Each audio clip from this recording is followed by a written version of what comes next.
Chapter 184, Behind the Gate. "Please come in," Dunsmith said with a mellow and pleasant voice. Klein turned the doorknob and pushed open the door to see the captain having his breakfast. In his right hand was a cup of coffee emitting a rich aroma. On the plate in front of him, there was white bread toast and bacon. Dunn placed the remaining sandwich toast with butter into his mouth and ate it. He then silently pointed to the chair opposite his desk. Klein didn't disturb his captain from enjoying his breakfast. With a smile, he sat down as he waited patiently. Dunn saw that he was in no hurry, so he relaxed back into his chair, picked up his coffee to take a sip, and swallowed the food in his mouth. He took a napkin, wiped the corners of his lips, and said, "What's the matter?" Klein nodded seriously and said, "I've met Daxter Guderian, the doctor at the asylum and also member of the Psychology Alchemists." As he spoke, he caught a glimpse of the magazine that was spread open before the captain. "Did he provide any news?" Dunn asked, crossing his arms. Klein simply described, "He told me that before Hood Eugen went crazy, there was someone who visited him quite frequently.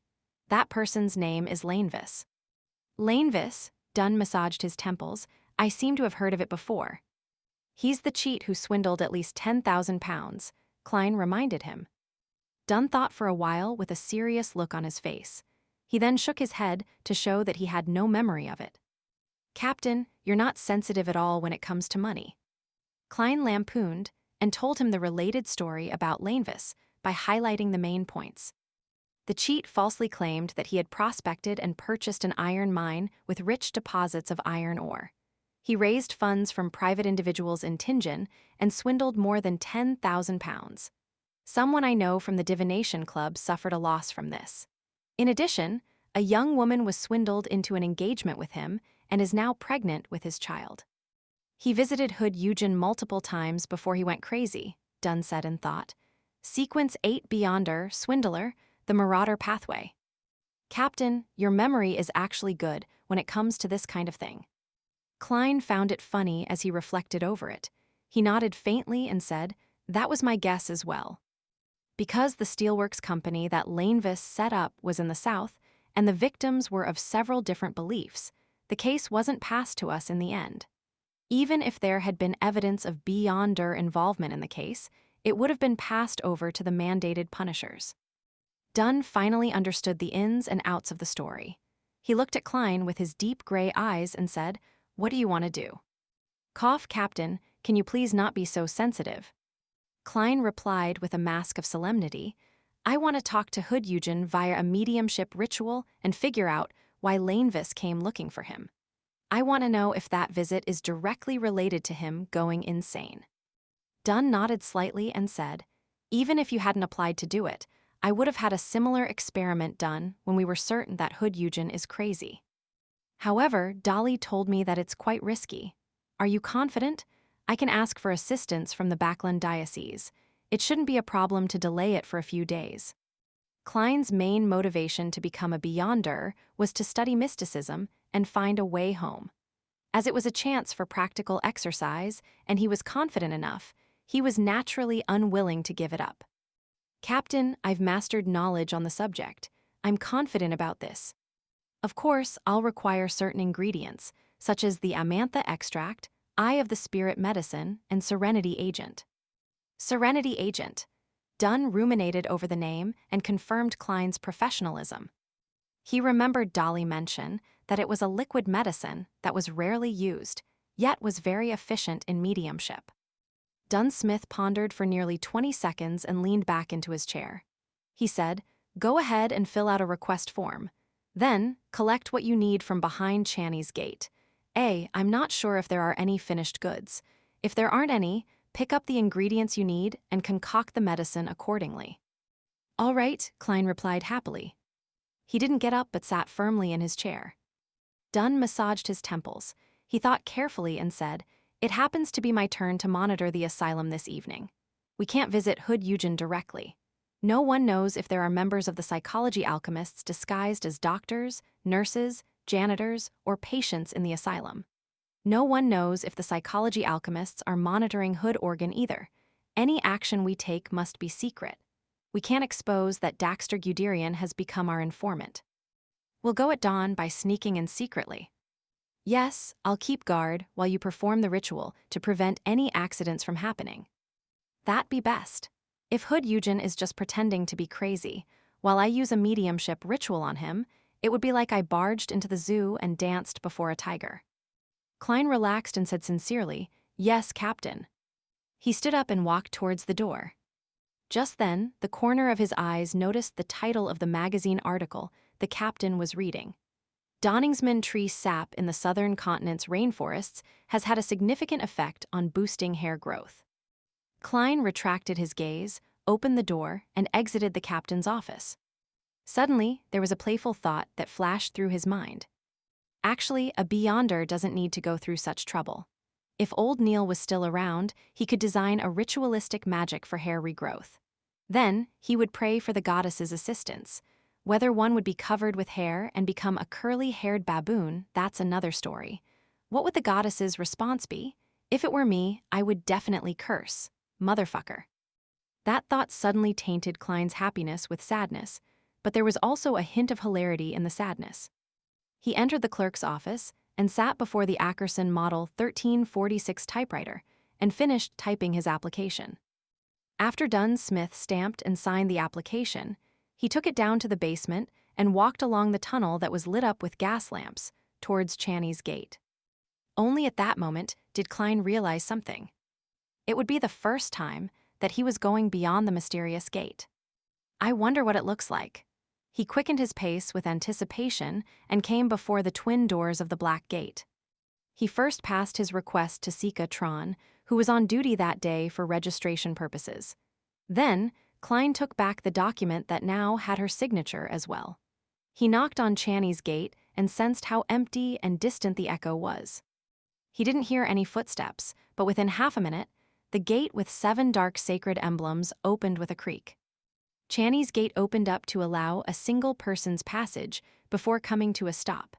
Klein then walked in with the help of the gas lamps on both sides of the corridor. Behind the gate, there was an elderly man with obvious wrinkles and thinning hair. He was wearing a classic black robe and holding a barn lantern. The dim candlelight shone through the glass, illuminating the elderly man's expressionless face, which was a mixture of light and darkness. His light blue eyes were like ice that had been frozen for 1,000 years. "Document," he said with his husky voice. Klein had seen the elderly man before because at dusk every day, he would come out from behind Channy's gate with his partners. They would pass by the duty room and take the hallway leading to St. Selena Cathedral. They were Nighthawks who had aged and volunteered to keep guard inside. According to Klein's understanding, there were 5 of them who were keeping watch. "This is my application." He passed the document in his hands to the elderly man before him. The guard with light blue eyes raised the barn lantern and looked through the request carefully. After he made sure that there were no mistakes, he moved aside and let Klein pass. Klein passed through Channy's gate slowly. He had yet to take a good look around when he felt an indescribably chill. It wasn't the cold of winter, but a chill that would make a human's spirituality shiver. Klein lifted his gaze and looked afar. He saw candlesticks appearing on the wall in succession, and there were silver candles with carvings on them. The flames gave out a blue luster, without any flickering. Creak! The guard closed Channy's gate, and the surroundings became extremely quiet. There was a broad walkway before Klein, a walkway paved with ancient stone slabs. On both sides of the walkway were stone doors labeled ingredients, medicine, information, and so on. At the end of the walkway, there was a flight of stairs that connected to the lower floors.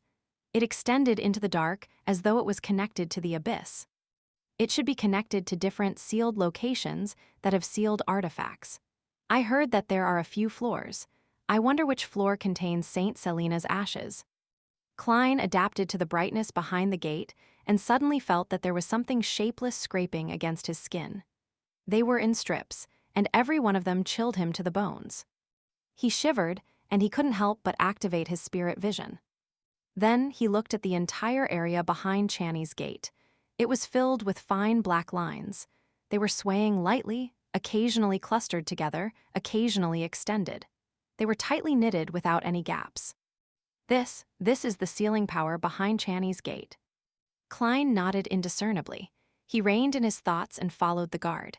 They went through a heavy stone door labeled Medicine Room. Very soon, he found the Amantha extract, the Eye of the Spirit medicine, and the Serenity agent by following the alphabet labels. He had seen the first two before, but it was his first time picking up the latter one. He saw that a blue fluid rippled in the translucent glass bottle. For some reason, looking at the fluid made him feel as though he had entered a mother's embrace. On the bottle, there was a label. It showed the manufacturing date and the expiration date, which was still some time away. Luckily, it can still be used. Klein took the 3 tiny bottles of medicine and walked back to Channy's gate with the guard keeping him company. He shook off the feeling of coldness that reached the deepest corner of his soul and the creepy experience of being swept by the black lines. When Channy's gate closed, he couldn't help but look back. He mumbled to himself, staying in there for a long time would affect both the body and soul, right? It's no wonder the guards have to volunteer. Around dawn, Klein used a special technique to lock his bedroom. He pushed open his oriel window and jumped down. The 2-story height posed no danger to the present him. He landed steadily without faltering at all. The Nighthawk's carriage was already parked opposite, waiting for him. Without any exchange, Klein quickly arrived at Tingen Asylum in the Northborough. Following the captain's instructions, he took a detour to one of the corners without a street lamp where he saw the waiting Dunn Smith. "Let's go in," Dunn nodded faintly. "I've made sure that there's no one around." "All right," Klein quickly got closer. As a clown entering an asylum, it keeps reminding me of a famous saying, "It's like returning home." He mused to himself. He followed Dunn closely. With the aid of the wall's bumpy surface, they somersaulted into the asylum quickly and agilely with outstanding balance. Dunn turned around and looked. He nodded slightly to give his approval. The two of them crouched and silently moved through the hospital's small park and activity square. They then entered the 3-story building in the asylum and arrived at the top floor where Hood Eugen's room was. As Hood Eugen had the possibility of becoming violent now that he had gone insane, he had been assigned to a single room. Luckily, the monitoring Nighthawks hadn't wasted their efforts during the surveillance and had made a copy of the room key long ago. "Catcha." The lock clicked lightly, and Dunn entered first. Klein projected his gaze past his figure and saw the person sitting on the bed. Hood Eugen's face was long and skinny. His eye sockets were deeply concave, and his blonde hair was disheveled. He was looking at the metal-barred window with his grayish-blue eyes. He was looking at the crimson moon outside. Klein closed the door to the room and chuckled as he casually asked, "Why aren't you sleeping?" Dunn was taken aback and suddenly remembered that Klein was now a Sequence 8 clown. Hence, he remained silent and backed off to a corner of the room. Hood Eugen turned his head and looked at Klein. He chuckled foolishly and replied, "I'm waiting for my cake." This is a meme of a recalcitrant offender who often gets sent to prison, and once said in an interview that going to prison is like returning home.